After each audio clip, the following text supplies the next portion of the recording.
네, 안녕하십니까. 언리얼 PD. 이번 시간에는 버전 컨트롤 프로젝트 관리에서 중요한 내용이죠. 버전 컨트롤에 대한 아주 단순하고 간단한 방법을 추천해 드리고, 기타 버전 컨트롤이 어떤 것들이 있는지 제가 사용해 본 경험으로 설명을 드리도록 하겠습니다. 언리얼 엔진의 버전 컨트롤 설명드리기 전에, 버전 컨트롤이 먼저 뭐냐고 하면은, 프로젝트를 하시다 보면은 그 코드를 빌드에다가 가다가, 블루프린트도 마찬가지죠. 요런 방법도 시도해보고 다른 방법도 시도해보고, A에서 A-1, A-2 이렇게 이제 시도를 해볼 수 있습니다. 그런 경우를 브랜치 가지라고 하죠. 그래서 여러 가지 프로젝트를 만들 수 생성할 수가 있어요. 다른 그 기법을 적용한, 다른 코드를 적용한 프로젝트나 블루프린트를 따로 만들 수가 있죠. 그런 것들을 브랜치라 그러고, 각 브랜치마다 또 업그레이드 된 버전, 그 버전에서 발전시킨 A-1의 뭐 가나다 버전, 뭐 이런 식으로 계속 날짜를 뭐 1일날, 3일날 작업한 거, 4일날 작업한 것 따로따로 프로젝트를 저장할 수 있겠죠. 그런 것들을 관리하는 것을 버전 컨트롤이라고 합니다. 그런데 문제는 블루프린트는 텍스트 베이스가 아니에요. 그러면 블루프린트가 아닌 다른 프로그램들은 어떠냐? C 언어든 모든 거의 현존하는 언어는 텍스트 베이스입니다. 글자로 쓰죠. 코드를 씁니다. 그런 것들은 텍스트로 버전마다 어떤 코드가 적용됐는지, 또 언제 이 코드가 적용됐고, 나중에 적용되는 뭐 버전은 뭐고, 텍스트는 뭐고, 그 소스 코드 자체를 비교해서 버전을 관리하는 것이 가능합니다. 그러나 블루프린트는 저런 파일들과 똑같습니다. 음악 파일, 이미지 파일 이런 것과 똑같이 바이너리 파일입니다. 그것은 데이터를 비교하는데 텍스트로 비교가 안 되죠. 뭐 지금은 인공지능이 발달을 해서 생성형 같은 경우는 이미지를 비교 평가해서 작업을 해주기도 하지만 아주 정확하지는 않아요. 블루프린트 같은 경우는 어떻게 발전할지 모르겠지만은 아직까지 인공지능이 적용돼서 자동으로 블루프린트를 생성해주고 그러지는 않습니다. 물론 템플릿 같은 것들은 있어요. 그런데 그 안에 내용들을 분석해서, 데이터를 분석해서 파일을 그 안에 내용까지 비교 분석해서 그렇게 하는지는 모르겠지만, 몇몇 버전 컨트롤은 바이너리 파일도 지원을 합니다. 이미지도 뭐 비교하기도 하고, 혹은 뭐 날짜별로 데이터가 업데이트된 것들을 비교하기도 하는 것 같습니다. 확실하지는 않습니다. 일단 제가 문서로상으로 봐서는 가능하다고 되어 있고, 지금도 작동을 하고는 있습니다. 문제는요, 뭐 최종적으로 이미지를 비교 평가하게 하고 선택을 사람이 하게 하는 것들이라고 저는 봤거든요. 대충 훑어보니까 그런 것 같더라고요. 최종적으로 이미지나 음원이나 다 들어보고 평가해서 요게 저 프로젝트에 맞고 이 프로젝트에서는 쓰지 않을 거고, 이런 결정들을 해야 된다는 거죠. 근데 그렇게 할 것 같으면 그냥 버전 컨트롤 안 쓰고 관리하는 게 더 확실하고 편합니다.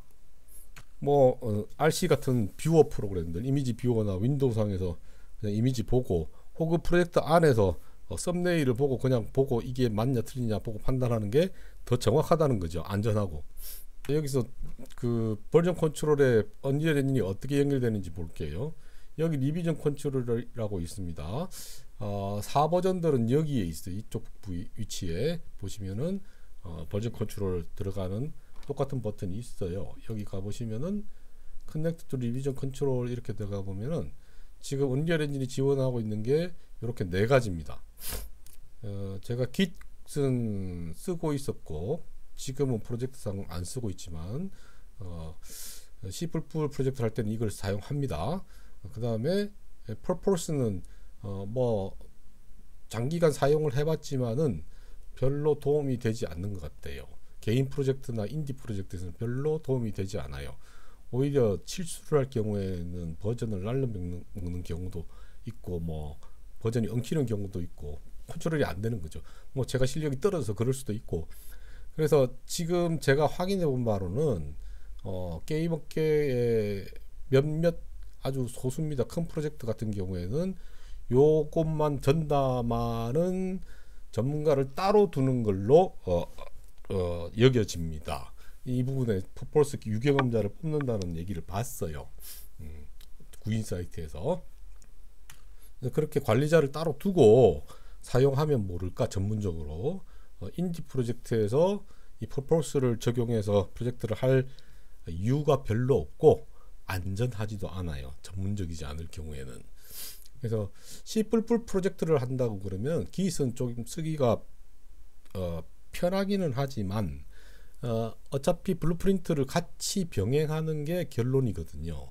그런 경우에는 블루프린트 사용하는 거는 제가 그냥 2주를 따로 제가 동영상을 만들어 드렸죠. 이전 영상에서 올라가 있습니다. 2주를 활용하는 것이 낫고 에셋 같은 것들은 그 다음에 C++로 넘어가서 구현 단계에서 프로그래밍을 하는 뭐 프론트엔드 프로그래머나 C++ 프로그래머들은 그냥 Git을 쓰시는 게 낫습니다. 그 Git에서 이미지나 이런 바이너리 파일들은 다 제외시킬 수 있어요.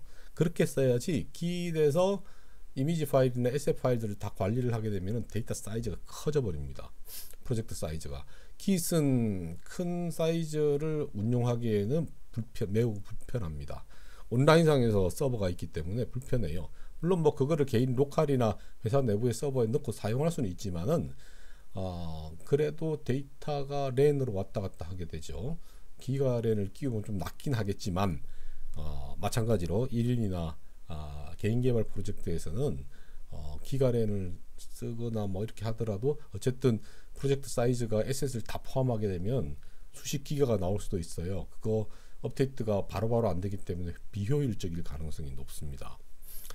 그래서 Git은 별도로 분리해서 바이너리 파일들을 Git에서 버전 컨트롤 하지 않는 걸로 제외시켜서 사용해야 합니다. 서버 버전과 플라스틱 SCM은 제가 써보지 않아서 잘 모르겠어요. 그런데 언리얼 엔진에서 추천하는 거 연결되어 있는 걸로 봐서는 바이너리를 지원을 하는 것으로 제가 문서를 전에 봤던 것 같아요. 그렇지만 이 경우도 아마 마찬가지일 겁니다. 바이너리가 지원이 되더라도 바이너리는 소규모 프로젝트에서는 마이그레이션, 그러니까 이주를 사용하시는 것이 안전하고 간단하고 그렇습니다. 그렇게 관리를 하실 경우에는 뭐 파이프라인이라고 전문적인 용어를 쓰시는 분들도 많이 있고, 물론 파이프라인을 설계해서 그런 것들을 윈도우상에서 프로그램을 짜가지고 데이터를 갖고 오고 들어오고 그렇기도 합니다. 하지만 그 프로그램을 그 파이프라인 프로그램을 따로 만들지 않거나 혹은 파이프라인 전용 그 소프트웨어를 사용하지 않는 경우에는 아주 단순하고 간단한 방법, 엔진에서는 마이그레이션을 쓰겠지만 여러분이 그냥 폴더 구조를 잘 만드시면 돼요. 여기 폴더 구조를 잘 만들어서 이주를 시킬 때에 잘못 들어왔다 그러면 폴더를 삭제한다든지 폴더별로 관리를 잘하게끔 네이밍 잘 하시고 폴더 구조 잘 만드시면은 관리가 용이해집니다. 그 다음에 엔진에서는 또 하나, 지난번에 제가 레벨 디자인에서 좀 잠시 보여드렸지만은 이 아웃라이너에서 이 폴더 구조를 따로 만들 수가 있죠. 이거는 윈도우하고 다른 구조입니다. 여기 아웃라인에 여기 보기에 보기 그룹으로 관리하기 위해서 보기를 하는 건데, 이 구조를 잘 만들어서 이 폴더 구조하고 요건 다른 거예요. 폴더 구조를 잘 만들어서 아웃라이너를 잘 활용하시는 것이 중요하다고 보겠습니다. 프로젝트 관리는 단순 명료한 게 좋아요. 그래야 실수를 안 합니다. 그 온라인 게임 회사들 뭐 백스업 하다가 잘못해가지고 잘못 엎어 써가지고 난리 나고 그런 경우들 많아요. 그래서 전문적으로 관리하는 게 아니라면은 단순하고 명료하고 간단한 것을 결과가 확실한 게 좋겠죠. 밤새 프로젝트 하다가 크런치 모드에서 지몽사몽간에 백업을 복사를 했는데 거꾸로 복사를 한다든지 그러면 난리 나죠, 그죠? 그래서 그런 경우에 안전장치를 또 만드셔야 합니다. 그게 어떤 거냐면요, 버전을 많이 만드시는 거예요. 다시 말해서 백업을 많이 해놓는 겁니다. 특히나 백업을 하실 때는 물리적인 디스크, 그러니까 하드디스크든 SSD든 하드디스크가 고장나거나 SSD가 고장났을 때 복구를 못하는 한이 있더라도 다른 데 복사해 놓은 거를 가져가 쓰면 되겠죠. 그래서 정기적으로 일주일 단위든 뭐 정기적으로 한 달 단위든 정기적으로 백업을 두세 군데 만드시는 것을 추천합니다. 하나는 장기적으로 모든 버전을 저장하는 백업을 하나 두시고 한두 개 정도는 3개 내지 4개 버전만, 그러니까 선입 선출 먼저 들어온 거를 나중에 새로 하나 들어가면서 그 제일 먼저 저장해놨던 걸 없애는 거죠. 그런 식으로 해서 최근에 3개 파일 정도를 유지를 하는 게 중요해요. 그냥 테스트하고 공부할 때는 문제가 없지만은 여러분이 일을 하거나 내 프로젝트 할 때는 수개월 동안 작업한 것들을 날렸다, 실수로 없어졌더라, 찾아도 없더라, 이렇게 되면은 너무 허무하지 않습니까? 프로와 아마추어의 차이는 데이터 유지 관리를 어떻게 하느냐. 개인일 때는 내가 실수하고 그냥 시간을 1년을 날렸다, 뭐 그럴 수 있겠지만은 기업일 경우에는 돈이 날아가는 거죠. 그거 잘못하면은 그죠. 뭐 해고야 시킬지 안 할지 모르지만 회사에 지대한, 프로젝트에 지대한 영향을 미치게 됩니다. 개인도 마찬가지죠. 개인은 더더욱이나 이 관리를 잘 하셔서 프로젝트를 날려먹는 일이 없고, 바이러스가 들어오는 경우들도 많이 있기 때문에 바이러스는 일단 들어왔으면은 그걸 잡으려고 노력하면 더 꼬이는 가능성이 있어요. 다른 바이러스를 또 갖고 들어오고 뭐 그럽니다. 그래서 프로젝트를 만약에 여러분이 하실 때는 반드시 시스템, 그러니까 윈도우나 이런 것들이 깔려 있는 물리적 드라이버 하나, 그 다음에 프로젝트 드라이버 하나, 그 다음에 데이터를 저장한 드라이버 하나, 최소한 3개 이상의 드라이브를 물려놓고 작동하시는 게, 작업을 하시는 게 안전합니다. 보통 바이러스는 시스템 윈도우가 깔려있는 곳에 들어가겠죠. 프로그램 설치를 하다가 걸리는 경우가 많으니까 그런 경우에는 윈도우를 다시 포맷하시면 됩니다. 그러면 다른 데는 영향이 없겠죠. 물론 뭐 바이러스가 다른 데 저장이 되기도 하지만 본인이 저장하는 데 가서 저장되겠죠. 그거는 조금 그나마 그런 것만 주의한다 그러면은, 바이러스가 의심되는 경우에는 컴퓨터를 하나, PC를 딴 거를 좀 싼 거, 작업하지 않을 거, 그런 걸 하나 따로 두세요. 거기다가 설치를 해보고 안전하다 싶으면은 가져오시는 게 맞습니다. 좀 의심되는 데이터나 이런 것들은 그렇게 해서 안전을 확보하고 가져오시는 게 맞고, 그 다음에 그런 뭐 어둠의 경로나 혹은 확인이 안 된 의심스러운 경로에서 온 데이터들은 저기를 통하시는 게 좋아요. 뭐 클라우드, 그러니까 구글 드라이브나 뭐 원드라이브는 제가 추천하지는 않지만 저는 구글 드라이브를 쓰고 있죠. 그런 그 서버에서 바이러스 검색을 하는 클라우드 데이터에서 저장해 놨다가 가져오시는 게 조금 더 안전합니다.